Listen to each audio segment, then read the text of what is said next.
성부와 성자와 성령의 이름으로 아멘. 참 예수님, 지난 한 주간도 주님 안에서 평안하셨습니까? 요한복음 13장 21절에서 30절까지를 본문으로 때는 밤이었다 라는 말씀을 묵상하는 귀한 시간 되었으면 참 좋겠습니다. 오늘 본문입니다. 요한복음 13장 21절에서 30절까지입니다. 예수님께서는 이렇게 이루시고 나서 마음이 산란하시어 드러내놓고 말씀하셨다. 내가 진실로 진실로 너희에게 말한다. 너희 가운데 한 사람이 나를 팔아 넘길 것이다. 제자들은 누구를 두고 하시는 말씀인지 몰라 어리둥절하여 서로 바라보기만 하였다. 제자 가운데 한 사람이 예수님 품에 기대어 앉아 있었는데 그는 예수님께서 사랑하시는 제자였다. 그래서 시몬 베드로가 그에게 고갯짓을 하여 예수님께서 말씀하시는 사람이 누구인지 여쭤보게 하였다. 그 제자가 예수님께 더 다가가 주님, 그가 누구입니까? 하고 물었다. 예수님께서는 내가 빵을 적셔서 주는 자가 바로 그 사람이다 하고 대답하셨다. 그리고 빵을 적신 다음 그것을 들어 시몬 이스카리옷의 아들 유다에게 주셨다. 유다가 그 빵을 받자 사탄이 그에게 들어갔다. 그때 예수님께서 유다에게 말씀하셨다. 네가 하려는 일을 어서 하여라. 식탁에 함께 앉은 이들은 예수님께서 그에게 왜 그런 말씀을 하셨는지 아무도 몰랐다. 어떤 이들은 유다가 돈주머니를 가지고 있었으므로 예수님께서 그에게 축제에 필요한 것을 사라고 하셨거나 또는 가난한 이들에게 무엇을 주라고 말씀하신 것이려니 생각하였다. 유다는 빵을 받고 밖으로 나갔다. 때는 밤이었다. 네, 오늘 본문에서 유다의 배신에 대해서 이제 말씀을 하시는데요. 유다의 배신을 통해서 순환의 깊은 밤이 점점 깊어지고 있습니다. 그렇다면 유다의 배신은 무엇을 의미할까요? 그리스도교 공동체 안에서 일어나고 있는 온갖 배신 행위들, 이런 것들을 유다의 배신으로 상징하고 있습니다. 두 번째는요, 예수님께 사랑받는 제자가 등장하는데 이 사랑받는 제자는 주님 말씀을 듣고 주님 사랑을 받고 그 사랑을 그대로 실천하면서 살아가는 모든 사람들을 상징한다고 볼 수 있겠습니다. 그리고 또 이 사랑받는 제자는 예수님께 기대어 있습니다. 이렇게 예수님께요. 그러면서 우리 주님의 비밀을 모두 알 정도로 그렇게 아주 가장 친밀한 그런 관계에 있는 사람들을 상징한다고 볼 수 있겠어요. 그러면 베드로 사도거든요. 베드로 사도는 이 사랑받는 제자를 통해서 주님의 그 뜻, 주님의 의중을 알아보잖아요. 그렇게 알아볼 정도로 우리 주님을 믿는다고 하면서 거리감을 가지고 있는 사람들을 상징한다고 볼 수 있겠습니다. 그렇다면 유다는 뭐겠어요? 예수님을 따라다니기는 해요. 12 제자 중에 한 사람이지 않습니까? 그런데 예수님이 굳이 당신이 당신 포도주에 이 빵을 적셔서 주는 자가 나를 팔자라고 얘기했죠. 그렇음에도 불구하고 이 빵을 받아가지고 나가는 자가 유다입니다. 오겠어요? 따라다니기는 해요. 그러면서 자기 소유만을 위해서 살아가는 사람을 상징한다고 할 수 있겠습니다. 즉 사명은 받았어요. 네? 예수님께 특권은 받았습니다. 제자로서의 특권은 받았는데 현실적인 자기 이익만을 위해서 살아가는 사람을 대표한다라고 보시면 되겠습니다. 그래서 시몬 베드로에게 베드로가 주님께서 사랑하시는 그 제자에게 고갯짓을 하면서 예수님께 여쭤보라고 얘기합니다. 그죠? 그랬더니 이 사랑받는 제자가 여쭤보잖아요. 누구예요? 그랬더니 내가 내 포도주에 빵을 적셔서 주는 자가 바로 그다라고 말씀하셨다고요. 예수님께서 십자가에 죽으시 전날 밤이었습니다. 파스카 축제일이었죠. 예수님 12제자들과 함께 마르코 다락방에서 파스카 식사하고 있었습니다. 그때 예수님이 말씀하셨어요. 내가 진실로 진실로 너희에게 말한다. 너희 가운데 한 사람이 나를 팔아넘길 것이다. 제자들이 놀랐습니다. 제자 중에 한 명이 예수님을 팔 거라고 하니까 얼마나 놀랐겠어요. 자기들과 함께 있는 사람 중에 그 중에 하나가 당신을 판다고 하니까요. 도무지 궁금해서 못 견디는 거 아닙니까? 그래서 베드로가 물어봤다는 거예요. 사랑받는 제자에게 네가 좀 한번 여쭈어봐라. 그가 누구인지. 그랬더니 사랑받는 제자가 그가 누구입니까? 라고 물었어요. 그랬더니 예수님께서 내가 빵을 적셔서 포도주에 적셔서 주는 자가 바로 그 사람이다. 라고 말씀하시고는 빵 한 조각을 떼갖고 유다에게 줬어요. 그랬더니 유다가 그 빵 한 조각을 받았습니다. 빵을 받았어야 됩니까? 네. 그때 자 생각해 보세요. 빵을 받았습니다. 유다가. 그때 유다가 빵을 받은 후 곧 사탄이 그 속에 들어가고 말았습니다. 빵을 받은 행위가 무엇인데 사탄이 바로 빵을 받고 나서 들어갔을까요? 그래서 이제 유다는 부끄러워졌어요. 그래서 그 자리에 앉아 있을 수가 없었습니다. 그래서 밖으로 나갔는데 그때가 바로 밤이었다라고 이야기합니다. 이처럼 예수님은 유다가 예수님을 팔려고 하는 것을 다 아셨습니다. 그리고 그를 지적한 거예요. 네. 그 빵을 줄 때, 예수님께서 이 빵을 유다에게 줍니다. 줄 때, 유다는 이랬어야 되죠. 이 빵을 받으면 이제 어떤 의미가 있는지 여러분에게 설명해 드릴 겁니다. 아무튼 이 유다는 이 빵을 받았어요. 받지 말았어야 됐죠. 그 빵을 유다는, 예수님이 아셨구나. 안 되지. 하고 회개하고 받지 말았어야 하는 겁니다. 예수님이 다 아셨네, 내 속마음을. 예수님 팔려고 한 이 마음을 알았네. 예수님 취소합니다. 그렇게 안 하겠어요. 이렇게 말하면서 회개하기를 예수님은 바라셨던 겁니다. 그러면서 이 빵을 준 거예요. 즉 회개할 기회를 준 겁니다. 그런데 유다는 이 빵을 받고 어떻게 해요? 나갔어요. 나갑니다.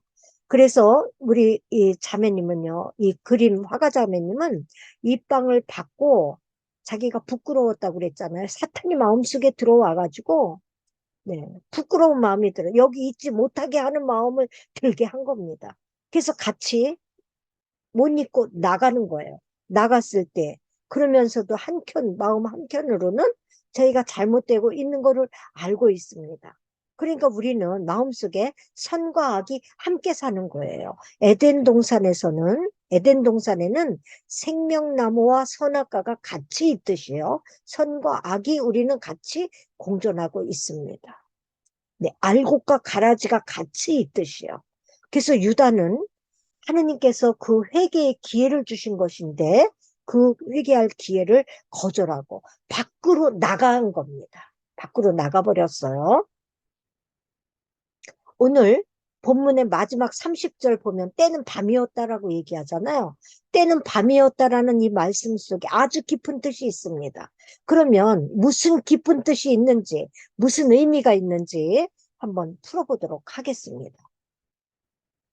첫째는요, 회개를 거절하면 밤이라는 거예요. 예수님께서 13장 26절에서 27절에 내가 빵을 적셔주는 자가 바로 그 사람이다. 말씀하시고는 빵을 적신 다음에 그것을 시몬 이스카리옷의 아들 유다에게 주시니 유다가 그 빵을 받자 사탄이 그에게 들어갔습니다. 오늘 말씀 중에 보면 이상한 말씀이 있죠? 유다가 빵 한 조각을 받은 후에 사탄이 그의 속에 들어갔다고 합니다. 요한복음 13장 2절에는 유다의 마음 속에 예수님 팔 생각을 넣은 자가 바로 사탄이라고 얘기하거든요. 그렇다면 빵을 적셔서 예수님이 주셨어요. 무슨 의미가 있을까요? 특별한 임무를 맡긴다는 표시예요. 이게 바로 사명을 주신다는 표시거든요. 그러니 우리 주님은 당신을 배신할 제자가 끝까지, 네, 그 제자를 끝까지 사랑하고 회개할 시간을 주신다는 것을 보여주시는 것입니다. 처음부터 예수님 믿지 않는 자들이 누군지, 또 당신을 팔 자가 누군지 처음부터 다 알고 계신 우리 주님이 빵을 적셔서 준다. 이거는 또 특별한 임무를 맡겨주시는 겁니다. 그러면서 유다 배신할 거 알고 있으면서도 끝까지 사랑하고 여기에 남아 있기를 원하면서 회개할 시간을 주신다는 거예요. 그러니 자유의지 속에서, 네? 주님을 선택하도록 주께서 그 자유의지를 주시는 거죠. 즉 새로운 이집트 탈출을 요구하시는 것이에요. 그것이 바로 우리 사순절입니다. 그러나 유다는 그 빵을 받고 말았습니다. 받았으면 부끄러워도 주님께 잘못했다고 그래야 되겠죠? 네. 회개해야 되겠습니다. 회개해야 되는 거예요. 그러나 유다는요, 예수님이 알건 말건 내가 할 일은 내가 하겠다. 이거 아니겠습니까? 예수님을 팔겠다는 거예요. 그렇게 회개의 기회에 자기가 그것을 갖다가 결심을 굳혀요. 회개하지 않을 것을. 그랬더니 그 순간 사탄이 유다 속에 쏙 들어간 겁니다. 우리가 어떠한 마음, 어떠한 생각을 가졌느냐에 따라서 사탄이 우리를 강탈할 건지 아닌지, 사탄에게 우리가 정복당할 것인지, 아니면 사탄을 우리가 정복할 것인지, 네, 좌우됩니다. 그래서 회개의 문을 열어놓았죠. 주님께서 회개할 기회를 주셨습니다. 그런데 유다가 나가버려요. 그러니 밤이 되었다는 얘기죠. 나가지 말고 주님 잘못했습니다. 제 마음을 주님 다 아시면서 저에게 그러셨습니까? 주님 저 용서해 주세요. 저 여기 있게 해주세요. 이렇게 했었어야 된다는 겁니다. 나중에 유다는 그래서 나갔기에 그 결과로 십자가에 못 박혀서 우리 주님 돌아가신 후에 그의 최후는 정말 처절했습니다. 마테오복음에서는 그는 목매어서 자살했다라고 얘기하고요. 사도행전에서는요, 그가, 네? 배가 터져가지고 넘어져가지고요, 배가 터져가지고 튀어나와서 피바다가 됐다라고 이야기합니다. 비참한 죽음을 당했다고 얘기해요. 회개할 때에 회개하지 않으면 인생의 밤이 온다 라고 성경은 이야기하는 겁니다. 유다가 우리에게 생생하게 그 사건을 통해서, 유다 사건을 통해서 보여주고 있는 거죠. 회개에는 때가 있다라는 것을 강조하는 것입니다.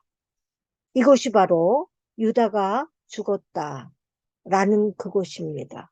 예수님 팔고 온전 30냥에 이 밭을 샀습니다. 사도행전에 의하면요.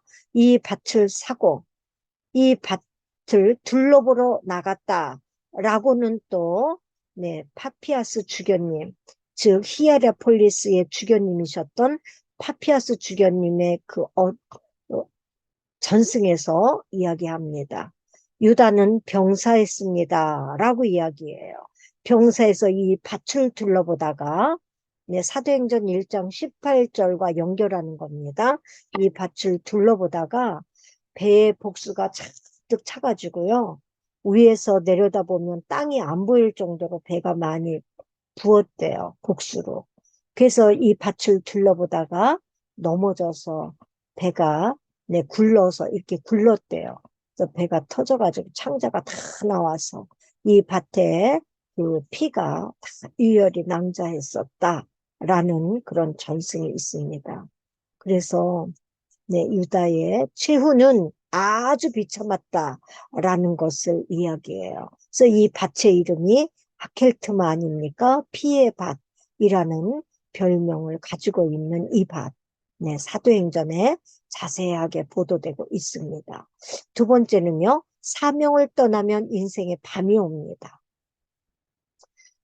유다는 12 사도 중에 한 사람이었죠. 네, 마태복음 10장 2절에서 4절까지를 한번 보겠습니다. 베드로라고 하는 시몬을 비롯해서 그의 동생 안드레아, 제베데오의 아들 야고보와 그의 동생 요한, 필립보와 바르톨로메오, 토마스와 세리 마테오, 알페오의 아들 야고보와 타데오, 열혈당원 시몬, 그리고 예수님을 팔아넘긴 유다 이스카리옷이다 라고 얘기합니다. 자, 12명의 제자 중에 한 명이었던 유다 이스카리옷. 유다에게는 12제자로서의 사명이 주어졌습니다. 그런데 12명의 제자와 예수님이 같이 앉아 있는 그 자리를 본인이 스스로 박차고 나갔어요. 즉 사명을 버린 것이죠. 너무나 귀중하고 너무나 좋은 그런 사명을 자기가 박차고 나간 겁니다. 유다 한 명만 사명을 박차고 나갔어요. 그러니까 인생에 밤이 오는 거 아닙니까? 유다가 그래서 비참한 최후를 맞이해서 죽고 난 후에 제자들이 다 한자리에 모입니다. 왜냐하면 유다의 빈자리를 충원시키기 위해서 회의를 하는 그 자리에서요. 이제 제비를 뽑아요. 마티아 사도가 뽑히죠. 그래서 유다가 빠져나가고 마티아 사도가 들어오게 되는 이야기가 사도행전 1장 24절에서 26절에 나와 있습니다. 그래서 다른 사람이 빠져나간 그 자리, 네? 유다가 빠져나간 그 자리에 마티아 사도, 즉 다른 사람이 그 자리를 이어서 사도의 직분을 수행하게 되는 겁니다. 그러니 유다가 나간 것은 사명을 떠난 것이고요. 그 후는 밤입니다. 하느님께서는 누구에게나 다 사명을 주시죠. 그래서 그 사명을 떠나면 밤이 온다라는 것을 말씀하고 계십니다. 아담과 하와도 마찬가지예요. 하느님께서 아담과 하와에게 에덴 동산 주셨죠. 그리고 동산 지키라는 사명을 주셨습니다. 그런데 아담과 하와는 그 사명을 떠났어요. 동산 지키면서 선악과를 따먹지 말라고 얘기했습니다. 그런데 따먹었어요. 사명을 떠났죠. 밤이 되었습니다. 뭐냐? 에덴 동산을 잃어버렸어요. 쫓겨났습니다. 죽음이 들어왔죠. 이렇게 사명을 떠나면 밤이에요. 얼마 전에 어느 본당에 이제 강의 갔을 때 들은 이야기인데요. 돈도 있고 시간적 여유도 있는 자매에게요. 온 기도회원들이 그를 회장으로 추대했어요.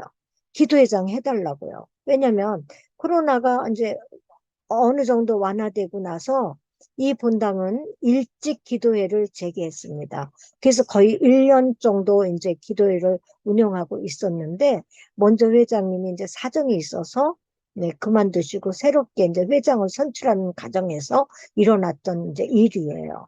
그랬는데 그 자매님 못하겠다고 거절했습니다. 할 수 없이 시간도 없고 돈의 여유도 없는 그런 어떤 자매님을 기도회장으로 추대했어요. 그래서 일을 맡겼습니다. 그랬더니 이 자매님이 모든 면에서 다 부족하죠. 시간도 없고 돈의 여유도 없고요. 그래서 어렵지만 하느님 일이니까 하겠다고 하면서 1년간 열심히 했습니다. 근데 1년 후에 어떻게 됐을까요? 거절한 이 자매님은요, 남편 사업이 어려워졌습니다. 네? 그리고 여러 가지 크고 작은 일들이 그 과정에 생겼대요. 그래서 너무나도 어렵게 돼서 취직해서 돈을 벌어야 되는 상황이 발생하고 말았습니다. 그래서 직장 갔어요. 정말 시간도 없고 돈도 없고 그런 모습이 되어버렸습니다. 그런데 어렵고 힘들었죠. 돈도 없고 시간적 여유도 없었던 그 자매님은 하느님 일이니까 내가 최선을 다해서 해보겠다라고 했던 그 자매님 어떻게 됐는지 아세요? 그 자매님은요, 남편 사업이 점점 남들은 어렵다고 그러는데 이 형제님은 잘 된 거예요, 장부가. 그래갖고 이 자매님은 직장 생활 하지 않아도 되고요. 시간적 여유도 넉넉히 가지고 기도회장 하는 데에 별 무리 없이 잘 이끌어 나가고 있다고. 네. 그런 말을 저에게 했습니다. 민수기에도 이런 이야기를 해요. 하느님께서 모세에게 내 형 아론과 너희 조카 엘아자르, 즉, 내 아론의 아들이죠. 엘아자르를 데리고 호르산으로 올라가라. 그러면서 아론이 대사제잖아요. 이 대사제가 입었던 그 제의, 그것을 벗겨서 이 그의 아들 엘르아자르에게 입혀라 이렇게 명령을 해요. 그래서 모세가 누굽니까? 하느님께서 하시면은 다 명령대로 하였다. 말씀하신 대로 명령대로 다 하였다 계속 하거든요. 모세께서 순종하고 하셨습니다. 아론과 엘아자를 데리고 호르산으로 올라가는 대목이 민수기예요.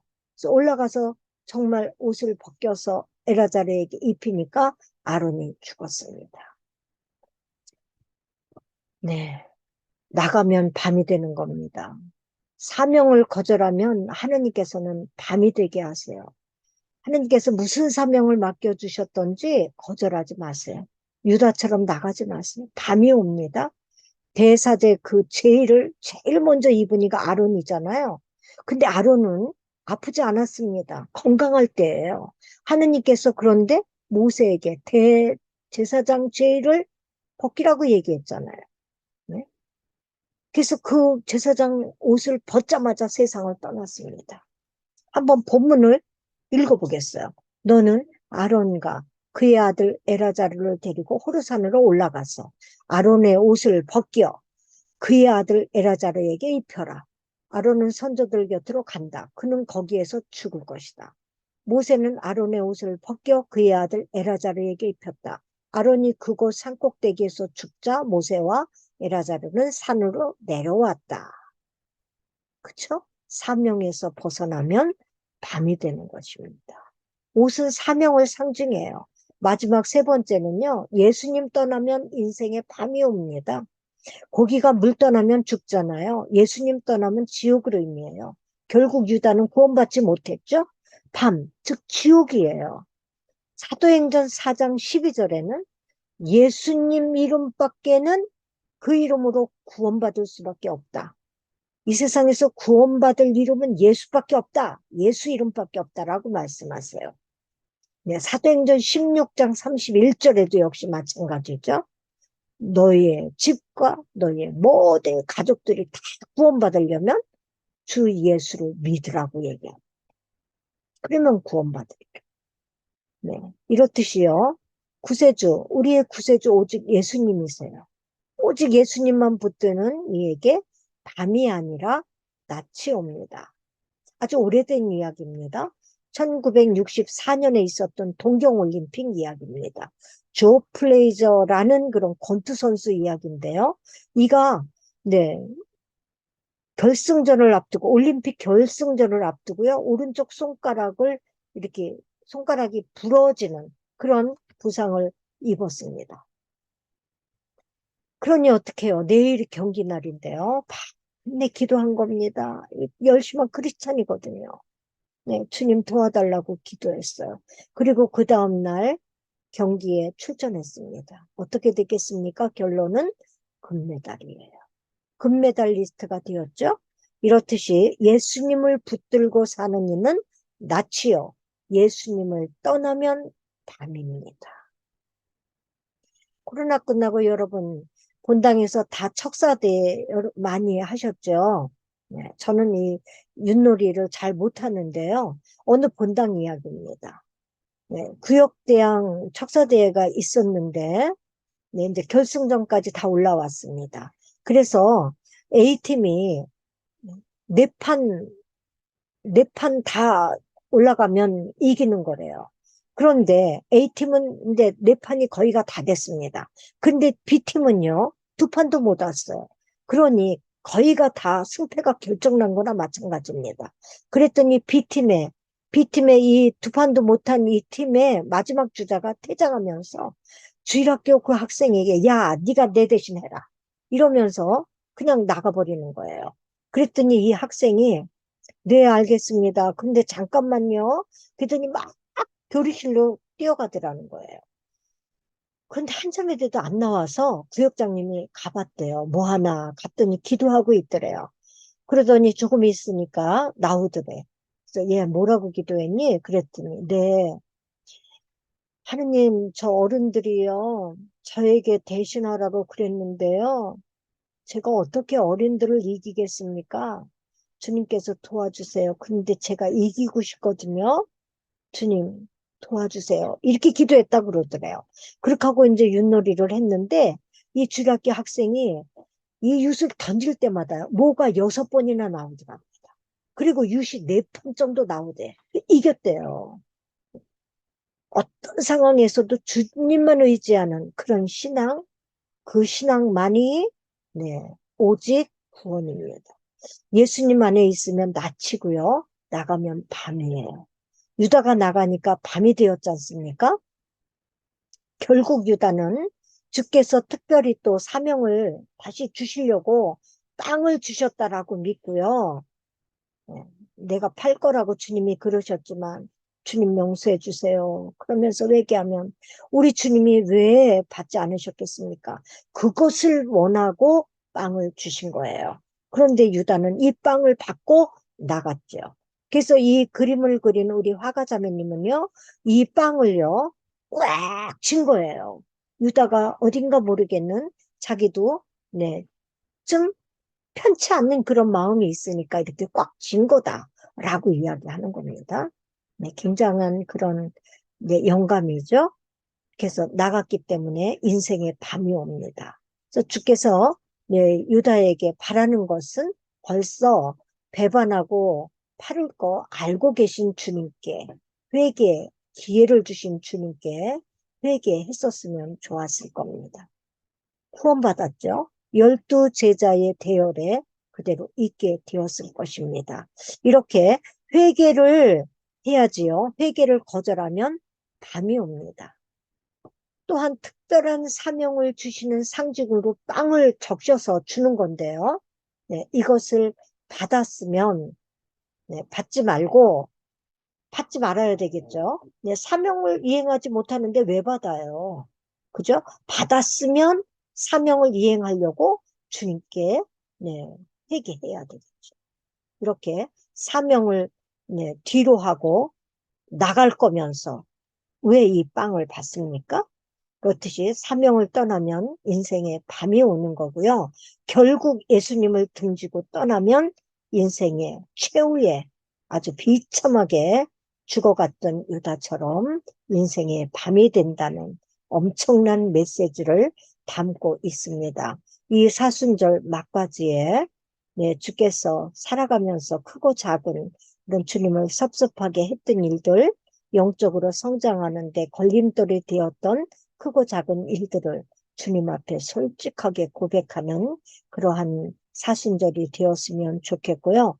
주께서 주신 우리 몸담은 곳에서의 그 크고 작은 일들, 여러 가지의 그런 사명들, 이런 것들을 다시금 재점검하는 그런 의미의 사순절 막바지가 되었으면 좋겠습니다. 그 길만이 주님께 머무르는 길이고 그 길만이 12제자의 대열에 머무르는 그런 은총의 생활이 될 줄 믿습니다. 여러분, 매일매일의 삶이 주님과 함께 동행하는 은총의 시간들이 되기를 여러분 축복합니다. 감사합니다. 영광이 성부와 성자와 성령께 처음과 같이 이제와 항상 영원히 아멘. 성부와 성자와 성령의 이름으로 아멘.